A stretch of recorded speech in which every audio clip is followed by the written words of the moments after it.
ಬೆಳಗ್ಗೆ ನಾನೊಂದು ಪತ್ರಿಕಾಗೋಷ್ಠಿಯನ್ನು ನೋಡಿದೆ. ಅದರಲ್ಲಿ ಕೆಲವೊಂದಿಷ್ಟು ವಿಚಾರಗಳನ್ನ ಪೊಲೀಸರ ಮೇಲೆ ಆಪಾದನೆ ಮಾಡಿ ಒಬ್ಬರು ಪತ್ರಿಕಾಗೋಷ್ಠಿಯನ್ನು ಮಾಡಿದ್ರು. ಆ ವಿಚಾರವಾಗಿ ಕೆಲವೊಂದು ಸ್ಪಷ್ಟನೆಗಳನ್ನ ನೀಡಲಿಕ್ಕೆ ನಾನು ಇಷ್ಟಪಡ್ತೀನಿ. ಅವ್ರು ಹೇಳಿರ್ತಕ್ಕಂಥ ಪ್ರಕರಣ ಈಗಿಂದಲ್ಲ, ಸುಮಾರು ಕಳೆದ 4-5 ತಿಂಗಳಿಂದ ಹಿಂದೆ ನಮ್ಮ ಗಮನಕ್ಕೆ ಬಂದಿರತಕ್ಕಂಥದ್ದು. ಆ ಪ್ರಕರಣದಲ್ಲಿ ಮೊದಲು ಆ ವಿಚಾರವನ್ನು ನಮ್ಮ ಗಮನಕ್ಕೆ ತಂದಿರತಕ್ಕಂಥದ್ದು ಮಾನ್ಯ ಸಚಿವರಾದಂಥ ಶ್ರೀಮತಿ ಲಕ್ಷ್ಮೀ ಹೆಬ್ಬಾಳ್ಕರ್ ಅವರು. ಈ ವಿಚಾರದಲ್ಲಿ ನೇರವಾಗಿ ನನಗೆ ಒಂದು ಪತ್ರವನ್ನು ಬರೆದು, ಈ ರೀತಿ ಮಂಜುನಾಥ್ ಮೇಲ್ಸರ್ಜೆ ಅನ್ನೋನು ನಮ್ಮ ಇಲಾಖೆಯ ಲೆಟರ್ಡನ್ನು ಬಳಸ್ಕೊಂಡು ಕೆಲವೊಂದು ಸಹಿಗಳನ್ನ ಫೋರ್ಜರಿ ಮಾಡಿ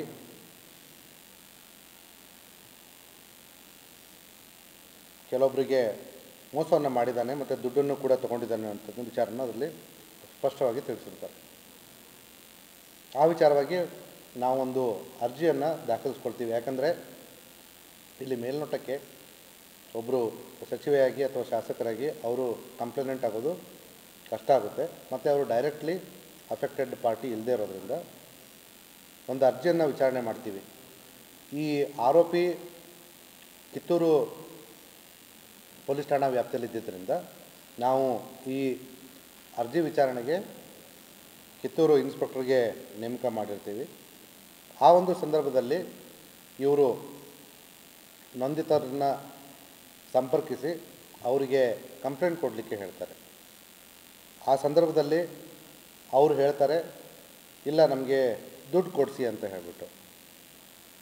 ಈ ಅರ್ಜಿ ವಿಚಾರಣೆ ಮಾಡೋ ಸಂದರ್ಭದಲ್ಲಿ ಸಾಮಾನ್ಯವಾಗಿ ನಮ್ಮಲ್ಲಿ ಪ್ರತೀತಿ ಏನಂತಂದರೆ ಆಪಾದಿತರನ್ನು ಕೂಡ ನಾವು ಕರೆಸಬೇಕಾಗುತ್ತೆ, ಜೊತೆಗೆ ನೊಂದವ್ರನ್ನು ಕೂಡ ಕರೆಸ್ತೀವಿ. ಇದು ಒಂದು ಈ ಚೀಟಿಂಗ್ ಅಂತ ಅಲ್ಲ, ಈ ಯಾವುದೇ ಒಂದು ಪ್ರಕರಣ ಇದ್ದರೂ ಕೂಡ ಸಾಮಾನ್ಯವಾಗಿ ನಮ್ಮ ಪೊಲೀಸ್ ಠಾಣೆಗಳಿಗೆ ಅಕ್ಕಪಕ್ಕದ ಮನೆಯವ್ರ ಜಗಳ, ಈ ರೀತಿ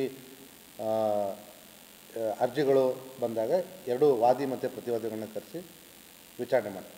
ಆ ಸಂದರ್ಭದಲ್ಲಿ ಅವರು ಬಂದಿರತಕ್ಕಂಥ ಆರೋಪಿತನು ನಾನು ಅವರಿಗೆ ದುಡ್ಡು ಕೊಡ್ತೀರಿ ಅಂತ ಹೇಳ್ತಾನೆ. ಅವ್ರ ಮಾತನ್ನು ಕೇಳಿಕೊಂಡು ಇವರು ನಮಗೆ ಯಾವುದೇ ಕಂಪ್ಲೇಂಟನ್ನು ಕೊಡದೆ ಹಾಗೆ ಹೋಗಿರ್ತಾರೆ. ಆದಾಗ್ಯೂ ಕೂಡ ನಾವು ತದನಂತರ ಮತ್ತೊಂದು ನೋಟಿಸನ್ನು ಅವ್ರ ಮನೆಗೆ ಕಳಿಸಿರ್ತೀವಿ, ನಿಮ್ಮ ದಾಖಲೆಗಳನ್ನ, ಈ ರೀತಿ ದುಡ್ಡು ಟ್ರಾನ್ಸ್ಫರ್ ಮಾಡಿರ್ತಕ್ಕೆ ದಾಖಲೆಗಳನ್ನ ನಮಗೆ ತಂದುಕೊಡಿ ಅಂತೇಳಿ. ಅದಾದಮೇಲೆ ಕೂಡ ಅವರು ಪೊಲೀಸ್ ಠಾಣೆಗೆ ಬಂದು ಕಂಪ್ಲೇಂಟ್ ಕೊಟ್ಟಿರೋದಿಲ್ಲ. ಆಮೇಲೆ ಮತ್ತೊಂದು ಕಂಪ್ಲೇಂಟ್ ನಮಗೆ ಕಿತ್ತೂರು ಪೊಲೀಸ್ ಠಾಣಾ ವ್ಯಾಪ್ತಿಯಲ್ಲಿ ಬರುತ್ತೆ. ಆ ಕಂಪ್ಲೇಂಟಲ್ಲಿ ಈ ರೀತಿ ಈ ವ್ಯಕ್ತಿ ನಮಗೆ ಮೋಸ ಮಾಡಿದ್ದಾನೆ, ಹಣ ತೆಗೆದುಕೊಂಡು ಕೆಲಸ ಕೊಡಿಸ್ತೀನಿ ಅಂಥೇಳಿ ನಮಗೆ ಕೆಲಸ ಕೊಡಿಸಿರೋದಿಲ್ಲ ಅಂಥೇಳಿ. ಇಲ್ಲಿ ಒಂದು ದುರ್ದೈವದ ವಿಚಾರ ಏನಂತಂದರೆ, ನಾವು ಈ ಪ್ರಕರಣ ಅಷ್ಟೇ ಅಲ್ಲ, ಹಲವಾರು ಪ್ರಕರಣಗಳಲ್ಲಿ, ಅದರಲ್ಲೂ ವಿಶೇಷವಾಗಿ ಸೈಬರ್ ಪೊಲೀಸ್ ಠಾಣೆಗೆ ಸಂಬಂಧಪಟ್ಟಂತೆ ಹಲವಾರು ಪ್ರಕರಣಗಳಲ್ಲಿ ನಾವು ತಮ್ಮ ಮೂಲಕ ಸಾರ್ವಜನಿಕರ ಗಮನಕ್ಕೆ ಈ ವಿಚಾರನ ತರಲಿಕ್ಕೆ ಬಯಸಿದ್ದೀವಿ ಕೂಡ. ಏನಂತಂದರೆ, ಎಲ್ಲೂ ಕೂಡ ದುಡ್ಡು ಕೊಟ್ಟು ಯಾವುದೇ ಒಂದು ಜಾಬು ತಗೋಬಾರ್ದು, ಅದು ಕಾನೂನಿನ ಪ್ರಕಾರ ಅಪರಾಧ ಆಗುತ್ತೆ. ಅದರಲ್ಲೂ ಕೂಡ ಈ ರೀತಿ ಒಂದು ಮೋಡಸ್ ಆಪರೆಂಡಿ ಉಪಯೋಗ ಮಾಡಿಕೊಂಡು, ಈ ರೀತಿ ಒಂದು ಕಾರ್ಯವಿಧಾನವನ್ನು ಈ ಮೋಸಗಾರ ಉಪಯೋಗ ಮಾಡಿಕೊಂಡು ಜನರಿಗೆ ಮೋಸ ಮಾಡ್ತಾಯಿದ್ದಾರೆ. ಇಲ್ಲಿವರೆಗೂ ಯಾರೂ ಕೂಡ ಆ ರೀತಿ ದುಡ್ಡು ಕೊಟ್ಟು ಕೆಲಸ ತೆಗೆದುಕೊಂಡವ್ರು ಯಾರೂ ಇಲ್ಲ. ಹಾಗಾಗಿ ಯಾರೂ ಅದನ್ನು ಮಾಡಬಾರ್ದು ಅಂತ ಹೇಳಿದ್ರು ಕೂಡ ಅಮಾಯಕರು ಮೋಸ ಹೋಗ್ತಿರ್ತಾರೆ. ಆದಾಗ್ಯೂ ಕೂಡ ಈ ರೀತಿ ನಮಗೆ ಕಂಪ್ಲೇಂಟ್ ಬಂದ ತಕ್ಷಣ ನಾವು ಕಿತ್ತೂರು ಪೊಲೀಸ್ ಠಾಣೆಯಲ್ಲಿ FIR ದಾಖಲು ಮಾಡ್ಕೊಂಡಿರ್ತೀವಿ. ಈಗಾಗಲೇ ನಮಗೆ ಈ ವಿಚಾರದಲ್ಲಿ ಯಾರ್ಯಾರು ಮೋಸ ಹೋಗಿರ್ತಾರೆ ಅಂತ ಗೊತ್ತಿರೋದ್ರಿಂದ, ಮತ್ತು ಈ ವ್ಯಕ್ತಿ ಕೂಡ ನನ್ನ ಜೊತೆ ಇಂತಿಂಥವರು ಬೇರೆಯವರು ಕೂಡ ನೊಂದವರು ಇದ್ದಾರೆ ಅಂತ ಅನ್ನೋ ಮಾಹಿತಿಯನ್ನು ಕೊಟ್ಟಿರೋದ್ರಿಂದ ಮತ್ತೊಂದು ಬಾರಿ ಇವತ್ತಿನ ದಿವಸ ಪ್ರೆಸ್ ಮೀಟ್ ಮಾಡೋಂಥ ಸಂದರ್ಭದಲ್ಲಿ ಯಾರು ನೊಂದ ಮಹಿಳೆ ಇದ್ಲು ಕಾವ್ಯ ಅಂತೇಳಿ ಅವಳಿಗೆ ನೋಟಿಸ್ ಕೂಡ ಕೊಟ್ಟಿರ್ತೀವಿ. ಅದ್ರ ಕಾಪಿನೂ ಕೂಡ ನಾನು ನಿಮಗೆ ಕೊಡ್ತೀನಿ.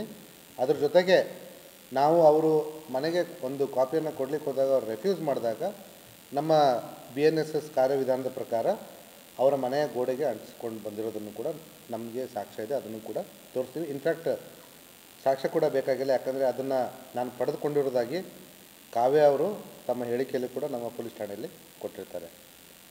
ಅದೇ ಹೇಳಿಕೆಯಲ್ಲಿ ಅವ್ರು ಏನು ಹೇಳ್ತಾರೆ ಅಂದರೆ, ನಮಗೆ ನಿಮ್ಮ ಇದರ ಮೇಲೆ ವಿಶ್ವಾಸ ಇಲ್ಲ, ಹಾಗಾಗಿ ನಾನು ಮತ್ತೆ ಸೆಪ್ರೇಟ್ ಕಂಪ್ಲೇಂಟ್ ಕೊಡ್ತಾ ಇಲ್ಲ ಅಂತ ಅನ್ನೋದನ್ನು ಹೇಳ್ತಾರೆ.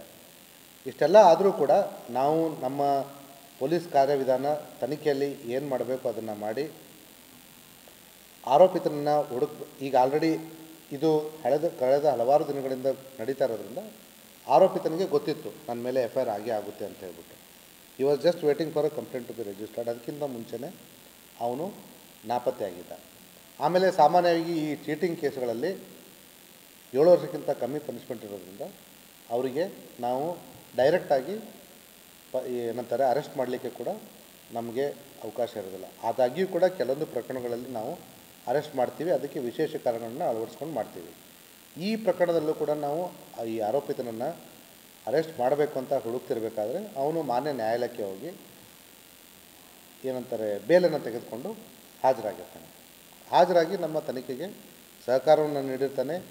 ಈಗಾಗಲೇ ನಮಗೆ ತನಿಖೆಯಲ್ಲಿ ಭಾಗಶಃ ಮುಕ್ತಾಯವಾಗಿದ್ದು ಅವನ ಮೇಲೆ ನಾವು ಚಾರ್ಜ್ ಶೀಟನ್ನು ಕೂಡ ಸಲ್ಲಿಸ್ತಾ ಇದ್ದೀವಿ.